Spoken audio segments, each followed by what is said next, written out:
주 안에서 사랑하는 우리 미랄교회 청년부 여러분, 반갑습니다.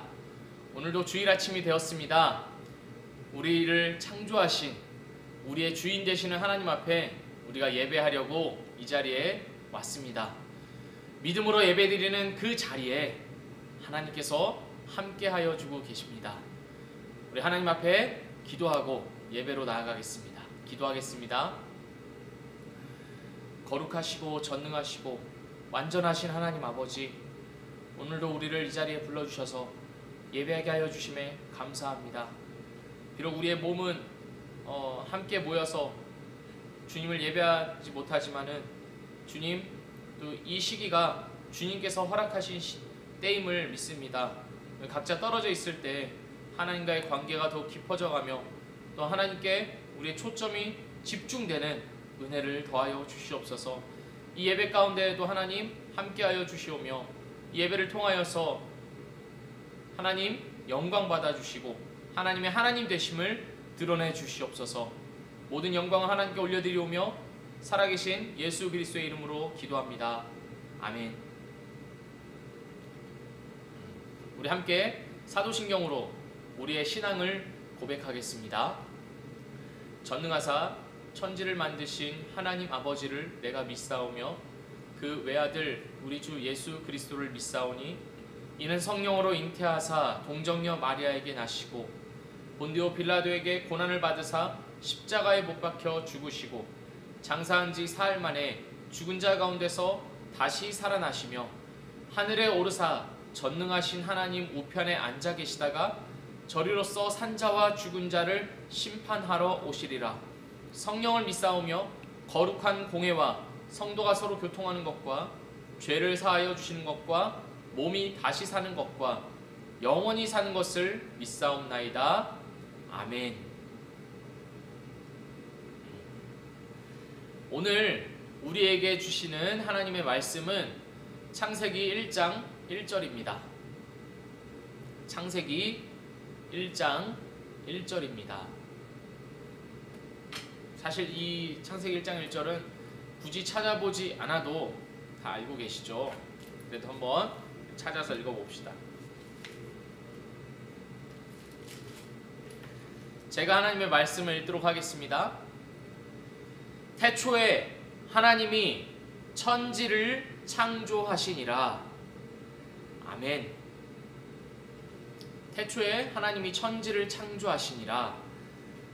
이 구절은 여기에서 예배드리는 우리 모든 청년들이 아주 잘 알고 있는 말씀일 것입니다. 그리고 심지어 성경을 모르는 사람들도 이 창세기 1장 1절이 뭐냐 하면 대답할 수 있을 정도로 이 창세기 1장 1절은 아주 유명하고 널리 알려져 있는 말씀입니다. 그렇지만 이 한 구절 안에 많은 의미들이 담겨 있는데 그 의미까지 우리가 한 번 더 알아보고자 합니다. 창세기는 영어로 제네시스라고 하죠. 제네시스는 기원, 출처 이런 뜻입니다. 그러니까 이 창세기가 무엇이냐면 이 세상이 어디서 왔는지, 그리고 어떻게 생겨났는지, 그리고 나는 어떤 존재인지, 그리고 나는 이 세상에 왜 존재하는지를 알려주는 책이 바로 창세기, 제네시스입니다. 모든 것의 기원이 이 창세기에 담겨 있습니다. 그 이 창세기에서 처음 하는 말이 무엇이죠? 그렇습니다. 태초에 하나님이 천지를 창조하시니라. 이 말은 하나의 선포입니다. 선언입니다. 이 말은 설득이나 설명이 아닙니다. 태초에 하나님이 천지를 창조하시니라. 이 말은 하나님을 설명하기 위해서 어떤 다른 수식어를 붙이지 않습니다. 우리는 왜 어떤 주장을 하기 위해서 무언가를 이렇게 주장하면서 말하려고 하면 그거에 대한 근거와 그 주장에 대한 어떤 자료, 참고 문헌이라든지 그런 것들을 가져와서 주장합니다. 이건 누가 한 말이야? 이거는 어느 책에서 한 말이야? 그래야 이게 신빙성이 더 있고 신뢰가 가는 주장이 됩니다. 그런데 성경은 이 시작을 하면서 그런 것들을 하지 않아요. 그저 선포하고 선언합니다. 태초에 하나님이 천지를 창조하시니라 라고 말입니다. 여러분, 이게 무슨 말이냐면 하나님이 이 모든 것의 기원이고 시작이고 이유다라는 걸 말하고 있는 것입니다. 어떤 이유가 있기 때문에, 어떤 근거가 있기 때문에 하나님이 있는 것이 아니라 하나님은 그 자신이 하나님이시기 때문에 하나님 자체가 이유가 되시고 근원이 되시기 때문에 창세기 1장 1절은 이렇게 말하고 있는 것입니다. 태초에 하나님이 천지를 창조하시니라. 여러분, 정말 그렇습니다. 하나님은 이 세상 모든 것의 존재의 이유가 되시고 근원이 되십니다. 그리고 그 세상 안에 살고 있는 나라는 존재의 이유도 누구에게 있냐면 오직 하나님에게 있습니다. 하나님이 아니고서는 나 또한 이해될 수도 없고 설명될 수도 없습니다. 그런데 하나님을 모르는 사람들은요, 하나님을 뚝 이렇게 빼놓고 이 세상의 현상, 이 모든 세계를, 자연 현상을 설명하고 그리고 인간 존재를 설명하려고 합니다. 하나님이 천지를 창조하신 것은 좀 명백한 사실임에도 불구하고, 그리고 하나님의 역사가 지금까지 진행되어 왔다는 것은 너무나도 명백한 사실인데도 불구하고 이 세상 사람들이 내놓는 답이 무엇입니까? 없습니다. 이 세상 사람들은 뭐 과학자들이나 지식이 아주 많은 학자들이나 이 세상의 근원에 대해서 내놓는 답이 없습니다. 추측할 뿐입니다. 그저 내놓는 답이라는 것이 무엇이냐면 갑자기 생겨났다. 무에서 유로 뻥 터져가지고 빅뱅이라고 하죠. 그래가지고 별들이 흩뿌려지고 우주가 이렇게 펼쳐지고 지구가 생기고 그리고 그 안에 이제 생물들이 이제 우연히 생겨났다. 뭐 이렇게밖에는 말하지 못합니다. 그게 무슨 말이냐면 어떻게 설명할 수 있냐면 뭐 이런 겁니다. 뭐 제가 이 성경책을 위에서 이렇게 떨어뜨렸어요. 근데 갑자기 쫙쫙쫙쫙 펼쳐지더니 뭐 열왕기하 2장이 펼쳐졌다. 그냥 난 이렇게 떨어뜨리기만 했는데, 아니면 뭐 이게 펜이 있어요. 펜을 슉 던졌는데 갑자기 이게 뚜두두두 변하더니 뭐 장갑이 되었다. 뭐 이런 말과도 같은 말입니다. 무슨 말이냐면 말도 안 되는 얘기라는 겁니다. 그 진화론이라는 것도 마찬가지죠. 진화론이 뭘 얘기하고 있냐면 단세포에서부터 시작해서 점점 그 오랜 세월 동안 진화의 과정을 거쳐서 지금 인간에까지 이렇게 이르렀다. 이렇게 하는 건데 그게 이론으로 끝날 뿐 입증된 적이 한 번도 없습니다. 이 진화론이 입증되기 위해서는 종과 종 사이에 어떤 중간 화석, 중간 단계를 보여주는 화석이 있어야 되는데 그런 걸 한 번도 발견된 적이 없어요. 근데 더 웃긴 건 뭐냐면 그것을 이 세속 과학자들이나 어떤 세상 사람들은 더 그 철석같이 믿고 있다는 겁니다. 왜요? 하나님일 리는 없으니까. 어떤 초월적인 존재, 무한한 존재가 창조했다는 것은 일단 배제해 놔야 되니까 결론이 거기까지밖에 갈 수 없는 겁니다. 그러니까 이게 뭐예요? 믿음입니다. 신앙이에요. 진화론에 대한 믿음, 진화론에 대한 신앙. 저는 어떻게 보면 이 사람들의 신앙이 정말 좋다고 생각합니다. 뚜렷하게 나타난 증거가 없음에도 불구하고 철석같이 믿으니까요. 그리고 그 진화론을 이 성경과 조화시키려고 한 것이 무엇이냐면 바로 유신 진화론이라는 것입니다. 간단하게 설명드리자면 유신 진화론은 하나님께서 창조하셨다. 근데 그 창조 이후에 하나님께서 진화의 과정을 통해서, 그래서 단세포에서 어떤 이렇게 아메바 이런 게 되고, 아메바 계속 이게 거쳐가지고 오는 단계가 있죠. 양서류, 파충류, 포유류, 인간까지 쭉 그 단계를 거쳐서 하나님께서 그걸 사용하셨다. 이렇게 말하고 있습니다. 하지만 이것 또한 굉장히 듣기에는 그럴듯해 보이지 몰라도 성경이 말하고 있는 바와는 전혀 다른 이야기를 하고 있는 것입니다. 하나님의 말씀으로 인정하지 않기 때문에 어떻게든 인간의 생각으로 짜맞춘 것이 바로 유신 진화론입니다. 뭐 이거에 대해서 더 자세한 내용은 나중에 한번 다룰 수 있었으면 좋겠어요. 왜 아닌지, 왜 틀렸는지 우리가 분명하게 또 이렇게 말할 수 있는 것들이 있는데 지금 이 자리에서는 잠시 생략하도록 하겠습니다. 그러니까 창세기 1장 1절은 이런 거를 다 이렇게 설명해 주지 않아요. 하나님의 창조에 대해서 애써 설명하거나 설득하려고 하지 않습니다. 그저 선포할 뿐입니다. 태초에 하나님이 천지를 창조하시니라. 하나님이 모든 것의 원인이 되시고 이유가 되신다. 다시 말해서 모든 것의 기원은 하나님이다. 이 말을 하고 있습니다. 그리고 이 세상에 살고 있는 나라는 존재 또한 마찬가지입니다. 나의 기원도 하나님에게 있습니다. 그러니까 나라는 사람은 하나님이 아니면 존재할 수도 없는 것이고 알 수도 없는 것입니다. 왜 우리가 이런 말 많이 하지 않습니까? 진짜 나는 누구일까? 진짜 나를 찾아야 된다. 진짜 나의 모습은 무엇이지? 내가 진짜로 원하는 것은 무엇이지? 뭐 이런 말들을 많이 하지 않습니까? 난 그걸 찾아서 떠나야 돼. 난 그것을 찾아서 그걸 위해 살아야 돼.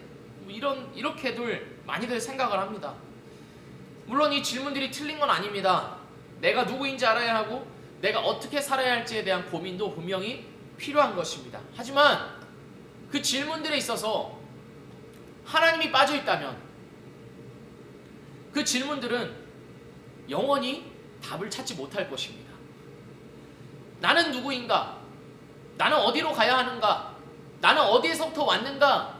이 질문들에 하나님의 자리가 없다면 영원히 미궁 속에서 답을 찾지 못한 채 헤매일 것입니다. 왜냐하면 나라는 존재는 하나님으로부터 시작되었고 그래서 하나님으로만 알 수 있기 때문입니다. 하나님으로 인해서만 내가 해석될 수 있고 내가 어떻게 살아야 할지도 알 수 있고 어디로 가야 할지도 알 수 있다는 것입니다. 여러분 생각해 보세요. 풀 한 포기 하나 우리가 하나님 없이 설명이 가능할까요? 물론 이 풀을 분석은 할 수 있겠죠. 이 풀이 어떻게 생겼으며 모양이 어떠며 크기는 어떻고 종류는 어떤 거고 뭐 세포 조직은 어떻고 이런 것들을 자세하게 하나하나 다 관찰할 수는 있겠죠. 하지만 이 풀 한 포기가 어디서 왔냐? 이거에 대해서는 아무도 답을 내놓지 못합니다. 하나님이 아니고서는 설명할 수가 없습니다. 풀 한 포기도 그런데 하물며 인간은 어떻겠습니까? 인간 또한 인간이야말로 하나님이 아니면 절대로 설명할 수가 없습니다. 그러니까 우리 청년들 나를 알기 위해서는요, 진짜 내가 누구인지 알기 위해서는요, 하나님 안에서 답을 찾아야 합니다. 하나님이 어떤 분이신지를 알아야 나도 어떤 존재인지를 알 수 있는 것입니다. 하나님 없이 하나님을 뚝 떼놓고 나의 어떤 성찰과 나의 어떤 노력과 성취로 나의 모습을 알려고 해봤자 그것은 영원히 답을 찾을 수 없는 망망대해로 떠나는 것과도 마찬가지입니다.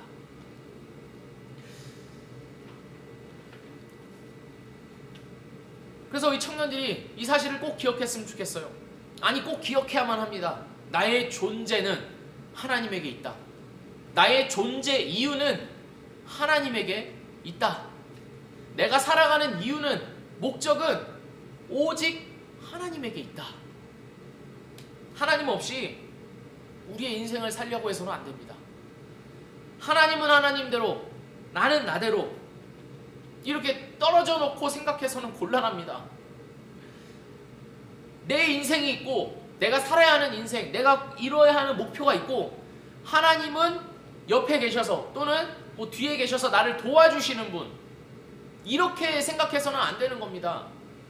그게 하나님이 계시고 내가 있는 거지 내가 먼저 있고 하나님이 계신 것이 아니기 때문입니다. 내가 어떻게 살아야 할지, 어떤 진로로 가야 할지, 어떤 직장을 정할지, 어떤 공부를 할지, 누구를 만나서 교제하고 누구를 만나서 또 결혼할지, 이 모든 것들이 하나님 안에서 답을 찾아야 하는 것입니다. 곧 하나님의 말씀 안에서 하나님이 우리에게 주신 이 계시의 말씀, 성경을 통해서 우리가 그것들을 모두 알아가야 하는 것입니다. 그렇지 않고 나는 내가 하고 싶은 대로 살고 필요할 때만 하나님을 찾고 내가 어려울 때만 하나님을 구한다면 그것은 무당들이 갖고 있는 어떤 그 신앙, 아니면 이렇게 무속 신앙, 세속 종교와도 다를 바가 없는 것입니다. 정화수를 떠다 놓고 비나이다 비나이다 하는 것과 다를 바가 없는 그런 모습입니다. 적어도 그런 모습은 성경에서 말하는 기독교는 아니고 그리스도인이라고 할 수 없습니다. 제가 드리는 말씀이 하나님이 우리의 어떤 필요와 우리의 어떤 어려움과 고통을 이렇게 돌아보지 않으신다, 그런 말씀을 드리는 게 아닙니다. 하나님은 자녀인 우리들을 사랑하시고 우리들을 언제나 돌봐주고 계시고 우리의 작은 필요까지도, 세미한 음성까지도 하나님께서 다 듣고 계시고 알고 계십니다. 하지만 그런 하나님과의 관계가 없이 어떤 나의 소원을 이루기 위해서, 나의 목적을 이루기 위해서만 하나님을 찾는다면 그것이 정화수와 다를 바가 없다라는 말씀을 드리는 겁니다.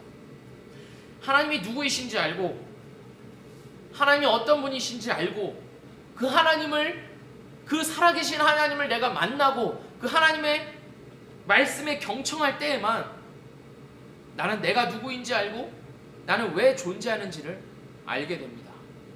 이 경험이 없이 살아가는 것, 하나님의 존재와 나의 존재가 직면해서 이 만나는 경험이 없이 살아가는 것은 그저 휩쓸려 다니는 인생이 될 뿐입니다.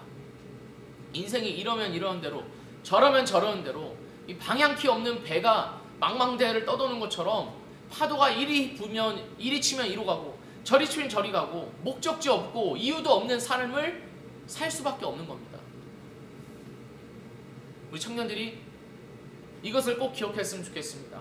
나는 하나님에게 있다. 나의 존재 이유는 하나님에게만 있다. 하나님을 아는 것이 나를 아는 것이다 라는 사실을 기억하시길 바랍니다. 여러분, 그렇다면 나는 왜 창조되었을까요? 하나님께서 왜 나를 만드셨을까요? 주일학교를 아주 잘 이렇게 수행하신 분들, 주일학교 시간을 잘 보내오신 분들은 이런 대답을 할 수 있을 겁니다. 하나님의 영광을 위하여서 내가 존재한다, 내가 창조한다. 아주 좋은 답변이고 가장 훌륭한 답변입니다. 그런데 이 말을 잘못 이해하면, 이 말이 갖고 있는 의미를 잘못 이해하면 마치 우리가 하나님의 영광이라는 목적을 위한 어떤 수단이 된다는 뜻으로 오해할 수 있습니다. 하나님의 영광을 이루기 위해서 쓰여야만 하는 어떤 도구, 이렇게 우리가 이해할 수가 있습니다. 그런 의미라기보다는 좀 다릅니다. 하나님의 영광을 위해서 우리가 존재한다는 건 무슨 말이냐면 우리 자신이 곧 하나님의 영광이라는 말입니다. 하나님은 나라는 존재로 영광을 받으십니다. 하나님은 사실 그 자체로 영광스러우세요. 굳이 나라는 존재로 영광을 받지 않으셔도 하나님 그 자체로 충만하십니다. 전능하시고 거룩하시고 무소부재하신 그 자체로 영광 그 자체이신 분입니다. 더할 것이 하나도 없습니다. 그런데 하나님은요, 나를 통해서 영광을 받으시겠다고 끝까지 우기시는 겁니다. 나를 통해서 영광 받지 않으셔도 충분한데 나를 통해서 영광 받으시겠다고 우기시는 겁니다. 그래서 나를 창조하신 겁니다. 그리고 나를 창조하셨을 뿐만 아니라 나를 구원하신 겁니다. 그것을 하시려고 하나님이 인간 모습으로 이 땅에 오셔서 죽기까지 하신 겁니다. 나를 통해서 영광 받으시려고요. 나라는 존재가 영광이 되게 하시려고 하나님께서 그렇게 죽으신 겁니다. 죄로 인해서 타락한 우리, 도저히 영광하고는 상관이 없는 우리를 사용하셔서 영광을 받으시고, 그렇게 하기 위하여서 자기 목숨을 내놓기까지 하신 겁니다. 그래서 그 예수님의 희생과 대가를 믿는 사람은, 영접하는 사람은 무슨 일이 일어납니까? 요한복음 1장에서 우리가 알고 있죠. 영접하는 자, 곧 그 이름을 믿는 자들에게는 하나님의 자녀가 되는 권세를 주셨으니, 무슨 일이 일어나는 거냐면 새로운 창조가 일어나는 겁니다. 새로운 사람이 되는 겁니다. 하나님께서 아담과 하와를 만드셨을 때 하나님의 형상대로 만드신 그 모습대로, 하나님께서 인간에게 처음 의도하셨던 그 모습대로 우리를 회복시키시고 완전히 새로운 존재로 만드시는 겁니다. 새로 태어나는 겁니다. 니고데모가 예수님에게 물었죠. 예수님, 어떻게 하면 내가 하나님의 나라에 들어갈 수 있습니까? 예수님이 이렇게 말씀하셨죠. 물과 성령으로 거듭나지 아니하면, 다시 태어나지 아니하면 들어갈 수 없다. 그러니까 니고데모가 이렇게 되묻는 거예요. 아니, 내가 어떻게 어머니 뱃속에 다시 들어갑니까? 이미 태어났는데 어떻게 또 태어납니까? 그러니까 이것을 모르면 이런 답변을 할 수밖에 없는 겁니다. 아무리 똑똑한 사람이라도, 아무리 지식이 많은 사람이라도, 아무리 인생 경험이 많은 사람이고 할지라도 이 영적인 신비를 모르는 겁니다. 예수님을 믿는 자, 예수님을 영접하는 자는 예수님 안에서 새 창조가 일어난다는 것, 다시 태어나서 하나님 나라에 들어가는 하나님의 자녀가 된다는 것을 세상은 잘 모르는 겁니다. 그러나 우리는 이 비밀을 알고 있는 자들이고, 우리는 그 비밀로 살고 있는 자들입니다. 우리가 하나님의 영광이 되기 위해서 할 수 있는 것이 무엇일까요? 하나님이 우리를 하나님의 영광이 되게 하기 위하여서 창조하셨는데, 그렇다면 우리가 그 하나님의 영광을 위해서 할 수 있는 것이 무엇일까요? 아무것도 없습니다. 우리가 할 수 있는 것은 아무것도 없습니다. 하나님이 나를 통해서 영광 받으시겠다고 영원전에 선택하셨고, 그리고 그 일을 이루시기 위해서 예수 그리스도를 보내셨고, 그리고 오늘의 내가 있게 하신 것, 그거 다 하나님이 하신 겁니다. 그러니까 내가 뭘 함으로써 하나님께 영광이 되는 것은 없는 겁니다. 제가 어렸을 때 하나님께 영광을 돌려야겠다라고 생각하면서 생각한 일이 뭐냐면, 이게 배우가 되려고 했으니까, 그러면 내가 어떤 대종상이나 어떤 청룡 영화상이나 이런 시상식에 서가지고 하나님께 영광을 돌립니다, 이런 말을 해야 하나님께서 영광을 받으신다고 생각을 했어요. 근데 뭐 지금도 우리가 그런 분들을 많이 보죠. 이렇게 연예인들 중에, 배우 중에 크리스천들이 있어서 상을 받을 때면 하나님께 영광을 돌립니다, 이런 말들을 하는데 아주 좋죠. 아주 훌륭한 말입니다. 그런데 하나님은요, 그런 말들로 인해서 영광 받으시는 게 아니에요. 그런 말을 한다고 해서 하나님의 영광이 더 높아지거나 뭐 그러는 것이 아닙니다. 그게 우리 상을 받고 그런 고백을 하는 연예인들은 분명히 그렇지 않을 건데, 저의 경우는 어땠냐면, 제가 그 하나님의 영광을 돌린다는 명목으로, 그런 이유로 제 자신이 높아지고 싶은 마음이 있었습니다. 그 하나님의 영광을 위해서 내가 이렇게 하면 하나님이 나를 높여주실 테니까, 유명하게 해주실 테니까 내가 하나님의 영광을 위해서 이렇게 해야겠다, 이렇게 생각한 겁니다. 근데 하나님은 그런 것으로 영광을 받지 않으십니다. 하나님께서 영광을 받으시는 건 어떻게 받으시냐? 어떤 유명해지고 대단해지고 이런 걸로 영광을 받으신 것이 아니라, 하나님의 영광을 위하여서 창조한 내가 하나님과의 관계 안에서 기쁨을 누리고 즐거워할 때 그때에 하나님께서 영광을 받으십니다. 그러니까 그렇지 않습니까, 여러분? 참 우리는 영광을 생각할 때 많은 사람들 앞에서 이렇게 드러나는 것, 번쩍번쩍 빛나는 것, 뭐 이런 걸 생각하는데 하나님에게 있어서 하나님이 우리에게 이렇게 요구하시는 그 영광은 그런 게 아닙니다.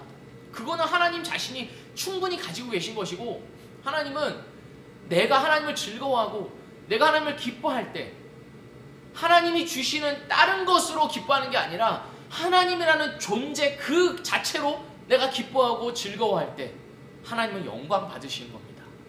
여러분, 친구 관계도 그렇지 않습니까? 친구와의 관계에 있어서 얘가 나한테 뭘 해주기 때문에 내가 얘를 친구 삼는다, 내가 좋아한다. 그거는요, 친구가 아닙니다. 그건 거래 관계죠. 계약 관계고 언제든지 이렇게 파기될 수 있는 그런 관계입니다. 근데 친구는 그런 게 아닙니다. 얘가 뭘 하든지 이렇게 제가 막 비속어를 쓸 수가 없으니까 뭘 하든지 이 관계라는 것이 있으니까 상관하지 않는 겁니다. 친구라는 그 사실 자체가 중요한 거지, 내가 얘랑 친해서 함께 있다는 거 그 자체가 중요한 거지, 얘가 나한테 뭘 해줬고 그리고 난 얘한테 뭘 해줬고 뭐 이런 거를 계산한다면 그건 참 안타까운 친구 관계죠.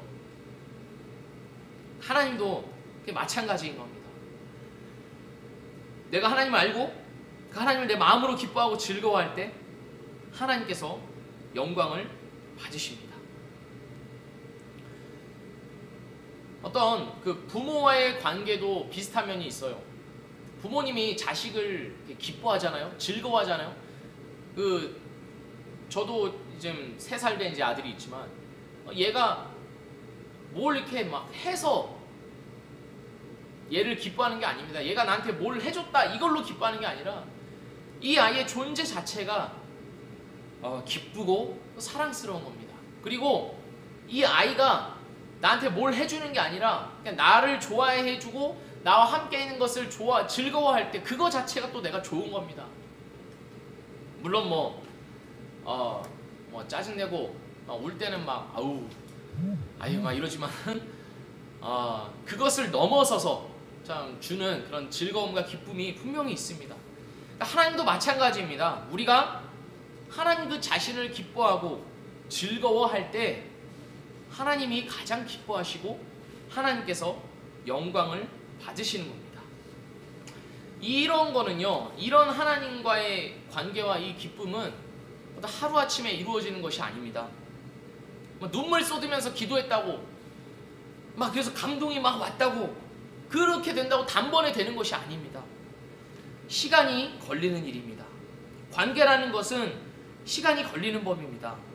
그래서 우리는 하나님의 영광이 되어가는 과정 중에서 살고 있는 겁니다. 그러니까 우리에게 있어서 우리의 인생을 생각할 때 중요한 건 뭐냐면, 내가 하나님과의 관계 속에서 있나? 내가 그 하나님과의 관계가 쌓여져가는 이 시간 가운데 있나 하는 것이 중요한 것입니다. 만약 그렇지 않고 내 것을 포기하지 못하고 예수 그리스도께서 나의 구주가 되시고 나를 자녀 삼으셔서 하나님의 영광을 위하여서 살아가도록 했다는 것을 깨닫지 못하고 나를 위해서 살아간다면 그거는요, 잘못된 인생선상에 살아가고 있는 겁니다. 하나님께서 우리에게 목적하시는 그 길에서 벗어나 있는 겁니다. 그래서 왜 우리가 성경을 읽어야 되냐? 왜 우리가 기도해야 되냐? 이게 다 그 목적 안에 있는 겁니다. 하나님의 영광이 되기 위한 목적, 하나님과의 관계 안에서 하나님을 만나고 하나님을 기뻐하고 즐거워함으로써 하나님께 영광을 돌려드리는 그 과정 속에서 살아가기 위해서 우리가 하나님의 말씀을 통해서 하나님을 알아가고 기도함을 통해서 하나님과의 교제를 나누고 하는 겁니다. 뭔가를 이렇게 성취하기 위해서, 얻기 위해서가 아니라 하나님의 영광이 되기 위하여서 그런 경건 생활들을 해 나가는 것입니다. 사랑하는 우리 청년부 여러분, 우리 인생의 목적은 하나님의 창조 목적과 동일해야 합니다. 태초에 하나님이 천지를 창조하시니라. 이 태초에 하나님의 생각 안에는 분명히 내가 있었습니다. 그 오래전 시간에도 하나님의 계획과 뜻이 있었고, 그 오랜 시간이 지난 지금에도 나를 향한 하나님의 뜻과 계획은 동일합니다.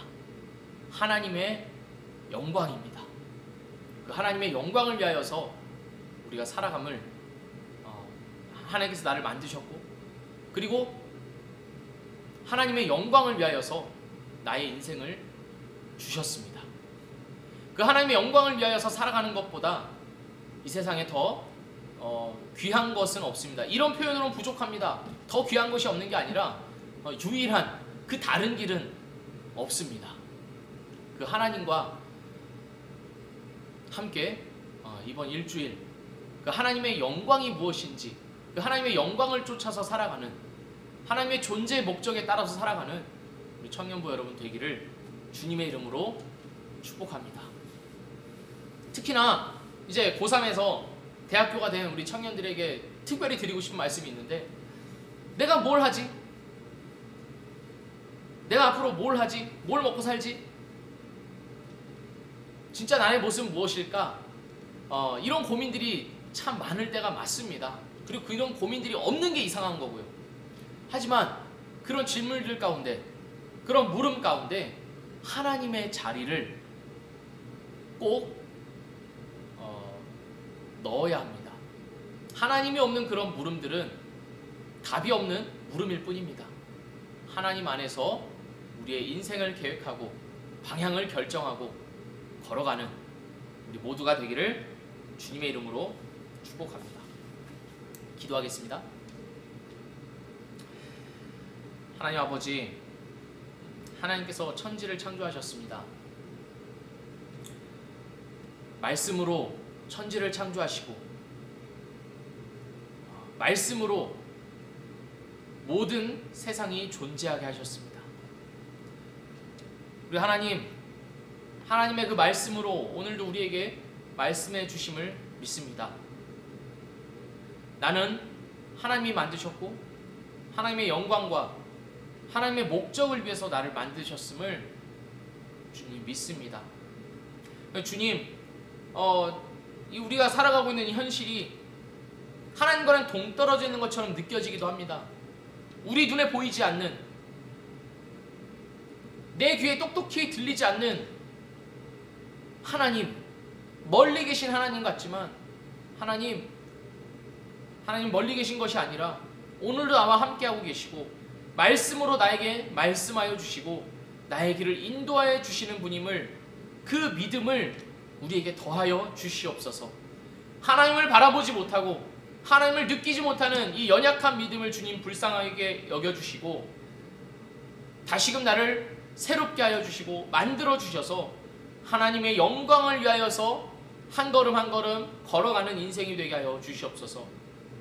특별히 이제 청년이 된 우리 20살 청년들을 복 주셔서 이 인생의 계획을 하나님께 두게 하여 주시고 인생의 목적을 하나님에게 두게 하여 주시고 하나님만이 나의 인생의 주인이 되시고 하나님이 나의 인생을 가장 잘 아시고 가장 복된 길로 인도하심을 믿고 하나님에게 우리의 인생을 맡기는 우리 청년들 되도록 주님 인도하여 주시옵소서. 그렇게 인도하여 주실 것을 믿고 감사드립니다. 지금은 우리 주 예수 그리스도의 은혜와 아버지 하나님의 무한하신 사랑과 성령 하나님의 감동, 교통, 인도하심이 태초에 하나님이 천지를 창조하시니라 라는 말씀, 그 말씀이 곧 나를 향한 말씀이고 나의 인생과 나의 계획과 목적이 모두 하나님에게 있음을 믿고 하나님의 영광으로 한 걸음 걸어가는 모든 청년들 머리 위에 지금으로부터 영원토록 함께 계실지어다. 아멘. 네, 사랑하는 청년부 여러분, 오늘도 예배를 마쳤습니다. 눈이 이번 주에 많이 왔죠. 많이 춥고 많이 이렇게 힘들었을 것 같습니다. 특히 출퇴근을 해야 하는 청년들은 굉장히 어려운 시간들을 보냈을 것 같습니다. 고생 많으셨습니다. 이게 뉴스로 보니까 뭐 버스 안에서 갇힌 사람들도 굉장히 많더라고요. 우리 청년들 중에 그런 분들이 있는지는 아닌지는 모르겠어요. 고생 많으셨습니다. 이번 한 주도 하나님의 영광이신 여러분이 살아가는 그 모든 날들을 축복합니다. 여러분을 위해서 기도합니다. 그러면 인사하겠습니다. 항상 어색한 이 마무리의 시간, 다음 주 이 시간에 또 이 자리에서 우리 예배하는 자리에서 만나겠습니다.